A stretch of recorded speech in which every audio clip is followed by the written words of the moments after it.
Hey Wilds, Lauren Wild, the Church Witch here. Happy full moon in Pisces.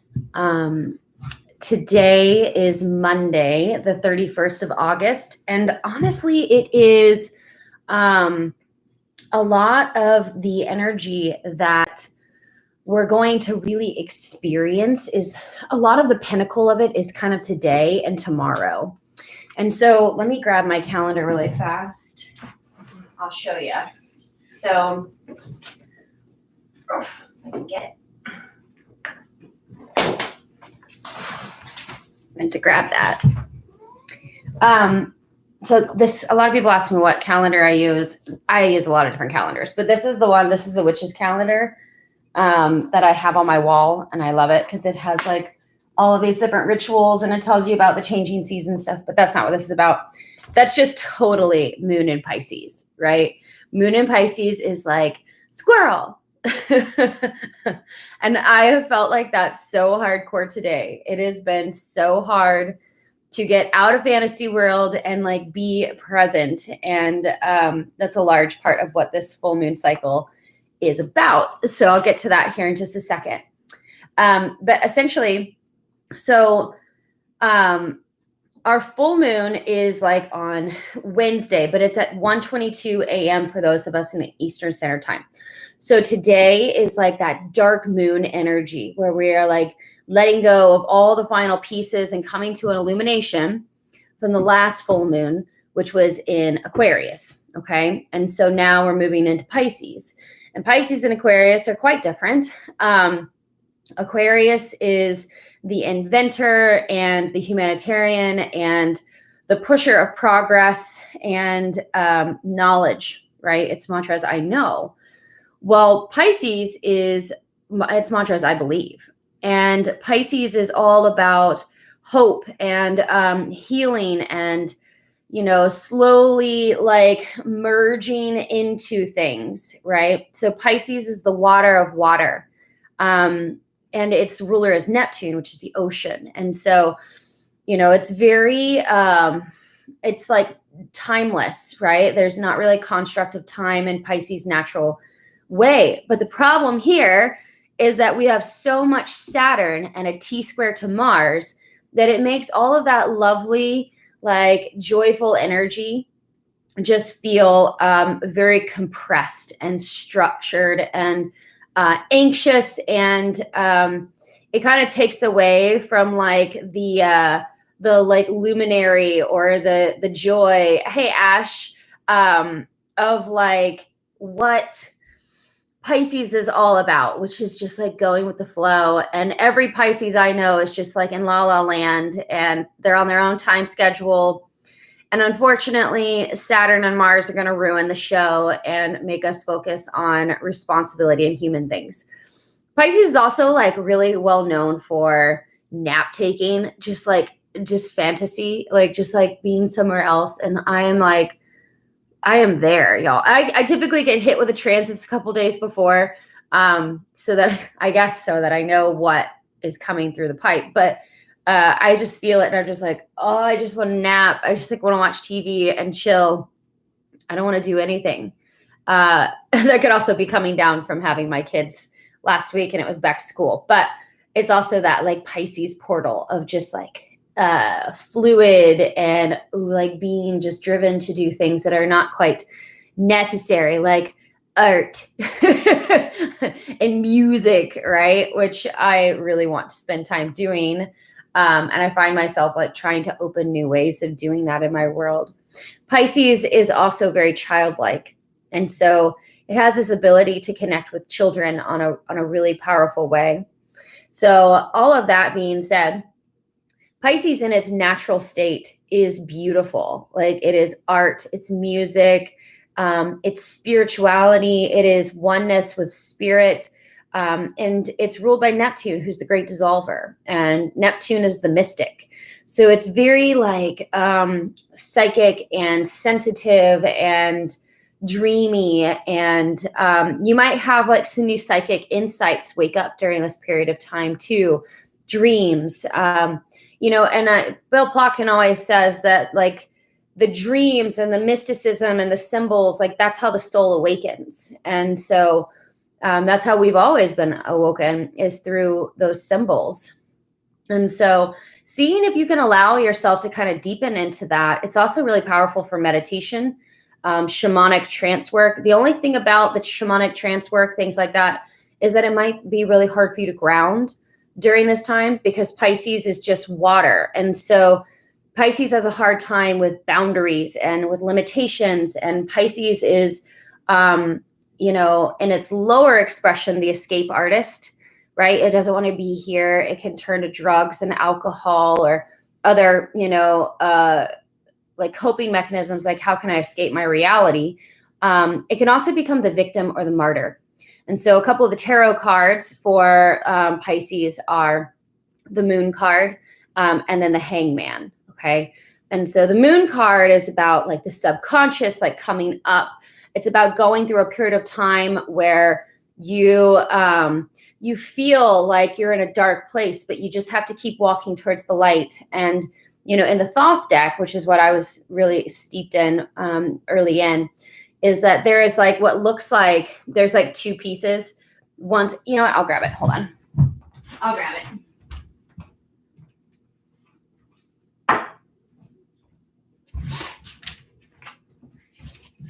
Let me see if I can find it. Moon card. This is the deck that I learned on. Here it is. Okay. Okay, so this is the Moon card.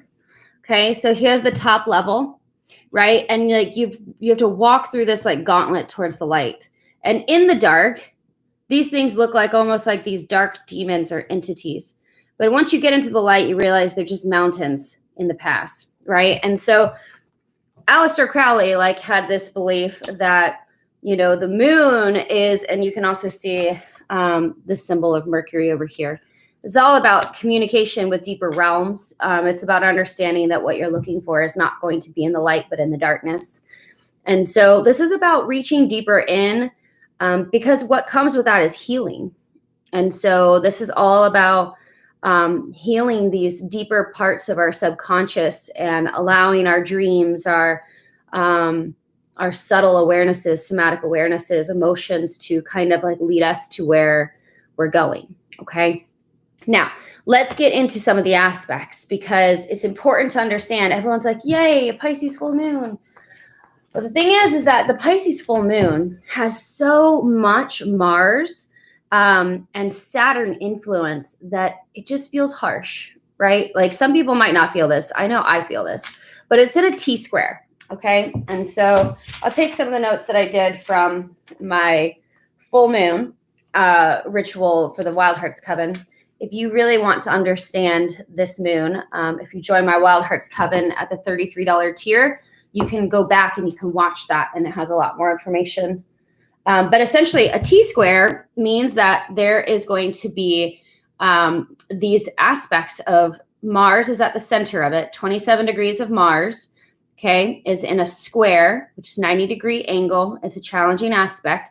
Down here to 25 degrees of Venus in Cancer, which is in a 25-degree angle to Saturn, or sorry, T-square, my bad. So it's also in this aspect over here to Saturn retrograde, all right? And so what that does is it creates like this pocket of a center point. And the release point is going to be opposite of Mars, which is 27 degrees of Libra. And so what that means is that the way that we kind of release this tension is by looking to Libra type energy. Libra energy is the peacemaker, but it's not like in a high expression of Libra. Libra can sometimes become the doormat because it just wants to keep the peace and it doesn't want to be mean. However, in this specific situation, we're looking at Libra more of like the Judgment card, right? Or like the Queen of Swords. Very clear, like trying to find balance here, but understanding the 3D world, balance is just a moment. It's not a way. It's not actually attainable in the 3D world with duality. But, you know, you can get those little blips, those little bliss moments. That's what we call the Tao, where you get to straddle both sides and be in balance for a moment. moment is important to recognize. And so what we're looking at is this space where we're really being held to responsibility when we really just kind of want to escape, right? Like part of us just wants to, look at memes all day and do nothing and drink wine at 2 p.m., like Wine with the Wine here in Ohio. But this is about like getting through the hard part. And Saturn is really, really harsh if you're not willing to work with him. And working with Saturn looks like discipline. It looks like commitment. And it looks like time management. And it looks like developing things in the 3D matter, like the matter world, where we're actually doing the things we say we're going to do. Okay. It's also a big time for vision and dreams, because Uranus the whole aspect is going to also be in a sextile to Uranus retrograde and Taurus. So this is flashes of insights and opportunities to change new things. All right. Like an opportunity to like break an old habit or to go in a new and different, exciting direction. Okay. The other thing is that, we're coming up on Mars retrograde next week. It's going to station retrograde at 28 degrees of Aries until September. September 9th is when it's going to station retrograde, and then it's going to go direct on November 13th at 15 degrees of Aries. Okay. One thing that's nice about Mars is that Mars retrograde is nowhere near as intense as Mars direct. Now it is going to go over the lessons that we dealt with, but it's not as scary as like a Saturn retrograde or something like that, where things like necessarily collapse. But the other thing is to understand that we are kind of like getting into this place where, especially over the weekend, when Moon moved through Capricorn and came into an opposition with Venus over there in Cancer. And it brought up a lot of things about relationships and seeking depth and looking for things deeper within our relationships too. Really desiring like a sense of commitment and responsibility and balance and nurturance. It could have also brought up a lot of nostalgia for you. So, and then let's talk really quickly about some ritual. So because Pisces is all about water, one of the first rituals I would say is definitely do a ritual bath. I'm going to do a video on how to make bath salts that you guys can watch here in a minute. But essentially, you just want to get Epsom salt, pick some essential oils, and grab some crystals that are water safe. Put some candles around your bathtub and hop in and set an intention when you get in. The intention needs to be around healing and cleansing, because that's what the full moon in Pisces is all about. Okay. It's understanding that Pisces is all about healing, and its access partner, its opposite access, is Virgo. And they're both about healing, just in two different ways. All right. But it's all about healing. The other thing would be, you could do lunar water. So if you've never done lunar water before, all you're going to do is you're just going to take a clear glass jar like this, fill it up with pure water, and put a lid on it and set it outside underneath the full moon. And make sure you grab it off of your porch or wherever it is before the sun hits it directly. And then you have lunar water and you can drink it, and it has really amazing benefits for your body. It's full of all that intention of the moon. Like I put out tons of bottles of water because I use them for all kinds of things. You could also use them to charge sigils, right? So like sometimes I'll just take the water and I'll use it with my watercolors to be able to paint sigils, or I will just use the water in general and use a big paintbrush and I will paint sigils on my kids' walls because it's just water and it'll dry. But essentially, you could also add water safe essential oils. I use Young Living. If you're not a Young Living member and you want to be a witchy Young Living member, check out my link and you can join my team if you want. If not, there's no push there. But essentially, if you want to add additional energy into it, you can always add water safe crystals, herbs, salt, and essential oils. So just for fun, for funsies.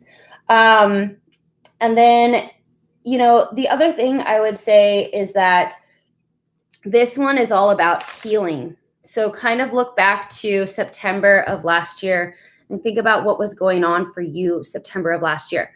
I know for me, the the full moon in Pisces was when I was in Florida, and I like legitimately like met my inner child. And that was like a crazy experience. I met my 17-year-old inner child, and I had like this very intense moment. And everything has been about inner child for me over the last year, that and relationships, but really how my inner child shows up in relationships and how I really need to be there for my inner child instead of asking my partner to meet the needs of my inner child. And that has been like a full circle this year for me. So kind of look back as to the full moon in September of last year. It was like in the middle of September of 2019. What was going on for you and what has come full circle in terms of healing over the lunar year. Okay, let's do our full moon in Pisces Mystic Musings poll. Okay, we are using the Starseed Oracle by Rebecca Campbell. All right, so left, center, or right? Which one is for you? Okay. All right. If you chose the left, big picture thinking, Pleiades energy, visionary, and inspired ideas. If you chose the center, it is called soul gifts and training. It's time to step up. And if you chose the right, it is all paths lead home, inner authority, intuition, time to turn your gaze within. All right.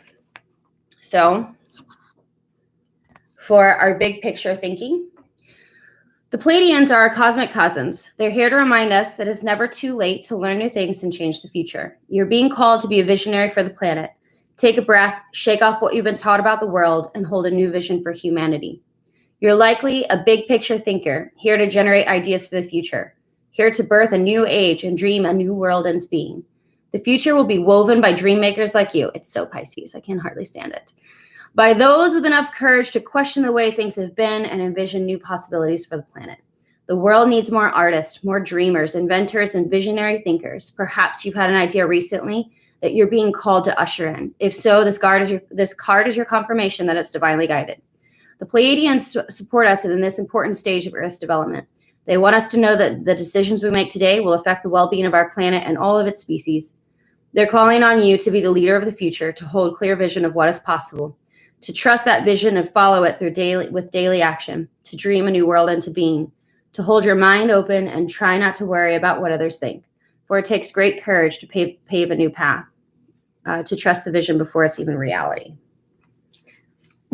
Okay. About that one. Called.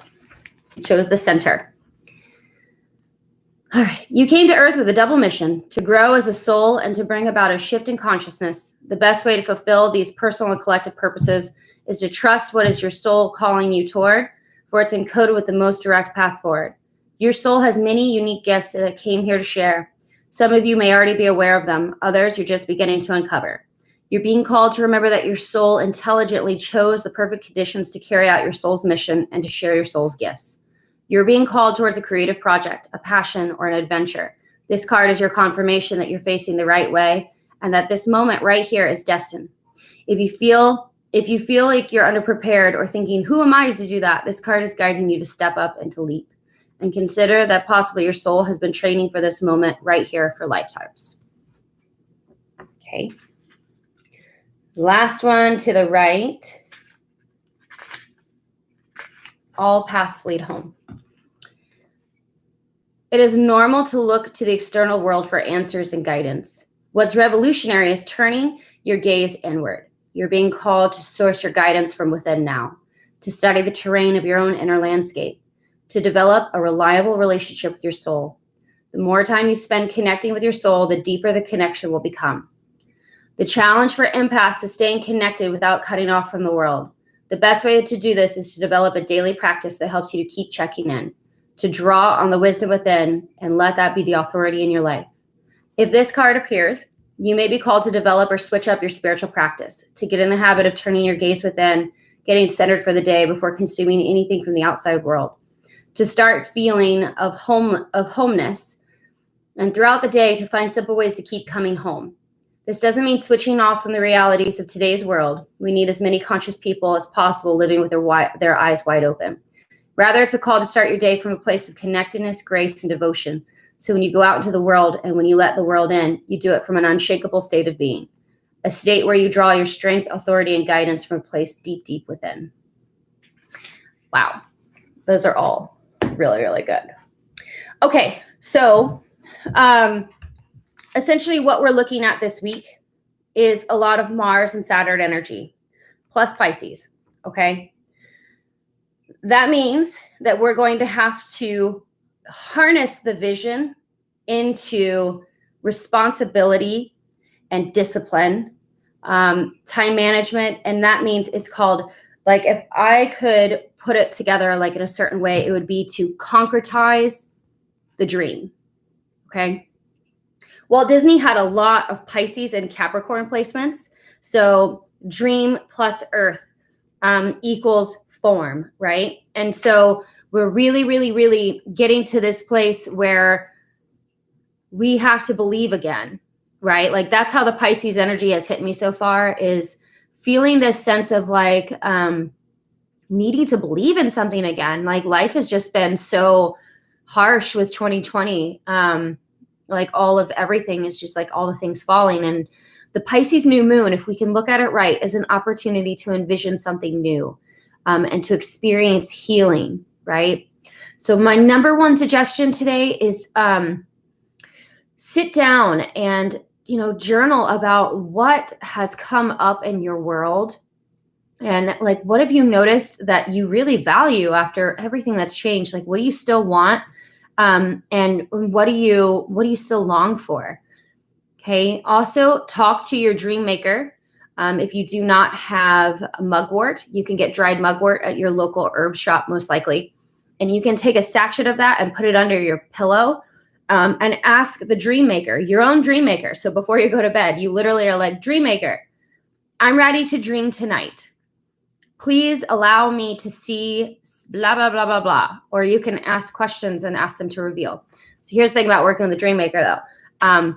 You will get the dreams, but if you don't actually wake up and write them down or record them, you'll stop getting them. So you have to be active. What I tend to do is I put my phone by my bed and I just hit the record and I just record this like 4-minute message and I just turn it off and I go right back to sleep and then I deal with it the next day. It will change your life. If you are exhausted in the daily life, your waking life, I would suggest that you wait until you know that you have like maybe 2 days off in a row that you can, because like you'll be doing spiritual work when you're sleeping. I have to tell my my dream maker not to give me dreams, especially the weeks I have my kids, because I'm like, I need all the sleep I can get. But anyways, this full moon is magic, but it is practical magic. Okay. It is practical magic. It is combining the vision and the hope and the dreams with the concrete and the plans and like the hopes. It makes me think of that quote that it's like a dream without a plan is just a wish. That is 100% this moon. A dream without a plan is just a wish. Okay. Concrete goals. Get yourself a life coach. Do something, right? Somebody to hold you accountable so that you can do the healing work that you know you need to do. All right, guys. I hope that this was helpful. Like I said, if you're in the coven, you can go and watch the link and it has way more information. Okay, guys. Have a great week. Happy full moon in Pisces. I'll see you guys later next week. Okay, bye.